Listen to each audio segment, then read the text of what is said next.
walk me through how you guys met. Talk me through how does a solar company get involved with a publicly traded company, and maybe Adrian, you even want to kick this off and kind of say how you guys met. Sure. Yeah, Andrew and I, we met probably about a year and a half, 2 years ago. We both actually just worked with a common person that we both know.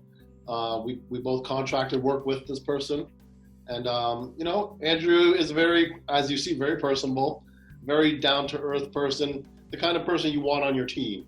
So after he shared his vision with me on what he wanted to do in the big picture of things, time basically played itself out, and we got together when the timing was right, and we decided to do a little roll up together and combine forces and grow our company, as far as solar, and also as far as growing the advertising platform.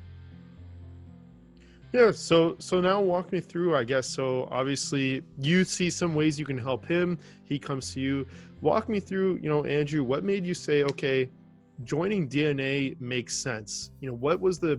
What did you look at and you're like, this could be the benefit to me, and this is why I want to do it? And then we'll get into, how do you feel so far? I mean, it is, owning a company is quite a venture, and you really need a good team to be able to scale. I mean, I've been a serial entrepreneur for the last 15 years where I've worked in startups, I've worked in growing companies, I've worked in scaling. I'm 32 years old, and I've had probably 40 different jobs, because I like to go in and really analyze what a position does, go in and master my craft, and then move on to something else. So maybe a jack of all trades, master of none. But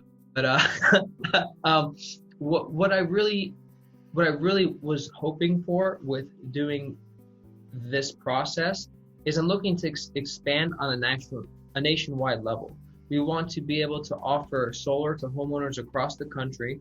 We want to be able to have an advertising budget that's able to reach homeowners around the country and really be able to, you can count on your hand the list of companies that are actually public, and then I'm not sure of any companies in the solar field that are actually public.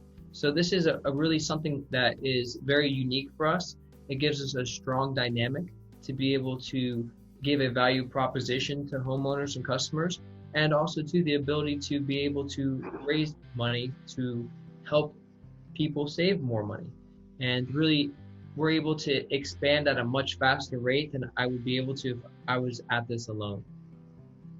Yeah, so interesting, the expansion. It's funny, you look like, a lot of people will relate with this. You look at generally within a city, you've got the plumbing companies, you got the whatever companies, you got this company, you got that company, whether it's plumbers, electricians, you name it.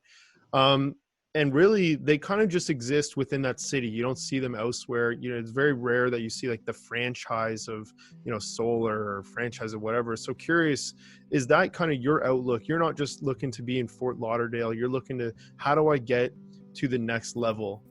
Is that fair to say? Yeah, absolutely. I'm really a systems builder. I'm able to evaluate and build systems, whether it be for marketing, whether it be for operations, whether it be a sales process. I'm looking to expand my system to other companies and eventually bring them on board underneath the Solar Elite and really work at this together, from a bi-coastal standpoint. I know we've been in talks with another company here, and it's a little preview for everybody of what's coming, but we're looking to start off in California here very soon as well. We'll be opening an office and driving forward in the California market, because as much as people say California is saturated, we've generated close to 600 appointments for our California company in just the last 2 to 3 months. So the market is nowhere near saturated, and California has the most amount of installs already for solar, and we still have homeowners coming to us left and right looking to go solar. So there is a huge expansive market of untapped homeowners out there who really just don't know the benefits of solar and really what's going on with it. And they just need to be educated. I see myself as an educator. I just explain to people how this works and, save them money. And, going back on your further point, I'll give you an example. The customer that I went to this week, we would be able to drop her $600 bill down to a finance payment of about $440. So she would be saving close to $2,400 a year on her energy bill, on her out-of-pocket cost. When you take that on a 10-year basis, she's looking at saving probably $24,000 to $26,000 out of her pocket every month. She works hard for her money, you know. She's someone who is just like all my other homeowners. They work hard for their money and they deserve to keep it in their pockets, not to ever increasing utility costs. Yeah. No, and interesting. Obviously, hey, at the end of the day, if you're giving people a return on their investment, it makes sense. You know, walk me through. So give me the quick, 2 minutes of where do you think this, kind of solar industry is going, but also where do you see 954 solar in, 5 years, 10 years from now?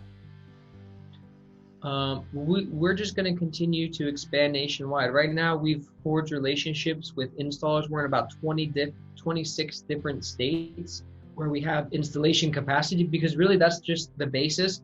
First, you have to build the relationships with the installers, and then we can go ahead and market on these levels to be able to generate more and more interest about solar, of course, increase the brand recognition. The 954 Solar is our company, but we do business as the Solar Elite. That's the marketing name of it per se. And it's much more catchier than 954 Solar. 954 is actually the area code here for Fort Lauderdale. Yeah. But we got all the new gear, and you can see the logo here. Beautiful website up, and one of our other partners, Aaron, he's fantastic. He is amazing in terms of building all of the online platforms and generation. Like, he's incredible. I call him a robot. Like, the way that he works on the computer is like nothing I've ever seen before. He's working remotely. When you talk about you can't come visit us because you're in Canada, well, he's stuck in Thailand right now. Oh, geez. Working. Yeah, he got stuck out there. He was supposed to be out there for a month in Thailand. He's doing the digital nomad thing, working from afar. And now he couldn't really get back to the United States. So he's working out there. I mean, it's 2 o'clock in the morning out there. We're on an 11-hour time zone difference, but he's incredible when it comes to really building out all of the processes and really keeping everything organized. Because as salespeople, we can sometimes be a little all over the place. We need someone to really narrow us down, and me and him are like a perfect match for one another. The way that I think it's interesting. You talk about the kind of just general service industry, but more so like where you're chatting about solar, we chat about roofing, you chat about even different types of construction, whether it's plumbing, electrical, even redoing drywall, painting. A lot of these guys aren't looking on a global scale, and it's interesting from a how much the world has evolved from a tech standpoint, even a marketing standpoint. You can have someone in Thailand marketing to people in Cali, and obviously they can do it in theory significantly better than these other guys are doing. They're handing out flyers, they're putting up signs on people's grass, and I'm sure you're still doing that to a degree, but obviously there's a huge new evolution available that you guys can capitalize on when it comes from the marketing standpoint. Absolutely. The digital marketing element has completely revolutionized all service-based industries, and we've seen that in our industry, and like you spoke about all the other ones as well. Really, especially with the coronavirus being here and door-to-door, which was primarily the driving marketing factor before the digital age really came about being, it's gone. I mean, in some places it's illegal to canvas and knock doors right now. So all those companies are suffering. They're suffering because they're not able to go and do that. Mm-hmm. When us being a digital-based company is completely flourishing during this time. I feel bad for all of these smaller installers because it's going to really hurt their bottom line, and a lot of them will not survive this. Yeah. Well, on one side it's good, one side obviously it sucks for them. But it's great you guys are taking advantage of it. Adrian, you've been quiet, so I've got a bunch of questions for you, and I hope you're ready because you're not getting off the hook. Oh yeah, go ahead. So you got to tell me from a DNA standpoint, why 954 Solar? Well, first of all, I'm a big believer in relationships. Andrew and I have that relationship. Andrew, independent of me, before I knew him, he worked very hard in working hard and bringing his numbers up. He did good business for the past few years, and with an infusion of capital and some marketing and some advertising, we decided we could parlay those numbers to exponential digits. So that's really where we're focusing our efforts right now. I'm putting a few dollars into marketing at a national level, and taking what Andrew built to a macro level. Yeah. No, and obviously, I think it's great. You can kind of see the bigger picture and how to get there. So go into more details. Maybe talk to me about where do you hope 954 Solar gets to, or the Solar Elite. Where do you hope it is in 5 years? What to you said, hey, like, service company being public, number one, rare, as Andrew already touched on, but also this would make sense to put into my company and benefit my shareholders. Well, as Andrew mentioned earlier, we forge relationships in 20 plus states. So over the next couple of years, I'd like to establish those relationships, solidify them, be able to broker out jobs to them on a consistent basis, whereby we're just literally bringing in the leads, brokering out the jobs, taking our small piece, and moving on. I'm all about numbers. I believe in mass production, so to speak. Andrew said it. There's an underserved market for solar. Right now people have liabilities. They're paying that utility bill every month when they could really just have an asset. I don't know if you remember when you were growing up as a kid, but my parents used to always tell me, buy utilities. Why? Number one is they're never going to go broke. As Andrew mentioned, that there's that inflation number that goes up every year. And usually, a lot of times, they always pay a dividend. So like the old folks always like the utilities. And we're trying, and I don't blame them, but we're trying to change the energy market, be a little more self-sufficient. Look at what's happening right now. Times are changing right now. A lot of people are looking to live off the grid. Not to say that we install systems that you could live off the grid, and if we had to, we could. But my point being is people want to be more self-sufficient. Yeah, no, for sure. And it makes sense that it's kind of a cool addition to DNA. I mean, a lot of people look at it as a service company, but really, in some cases, maybe it's a marketing company. Oh, absolutely. Absolutely. I believe 954 Solar is a straight up marketing company. Andrew built the software.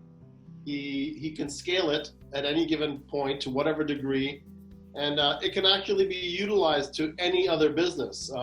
We've already kicked around the idea. Once we get the solar set up, let's skin the marketing tool down and use it for another segment of marketing for other industries.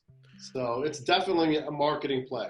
Yeah, you're already getting into the next question, which I was like, what's the big picture? You're talking marketing, you're talking about how do we use the systems that are being built in other industries. Is there anything you want to kind of leave people with, give people a little taste? Are you looking at other industries? We are looking, but you know me, I like to not overpromise and overdeliver.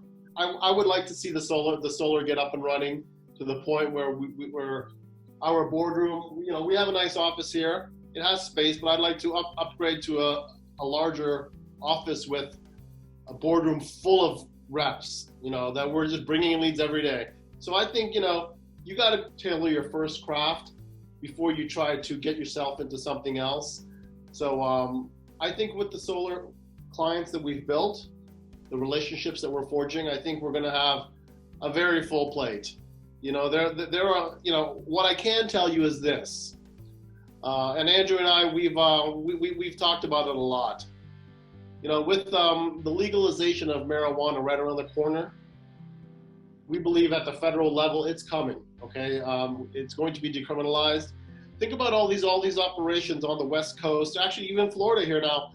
These guys are paying huge, massive electricity bills every month.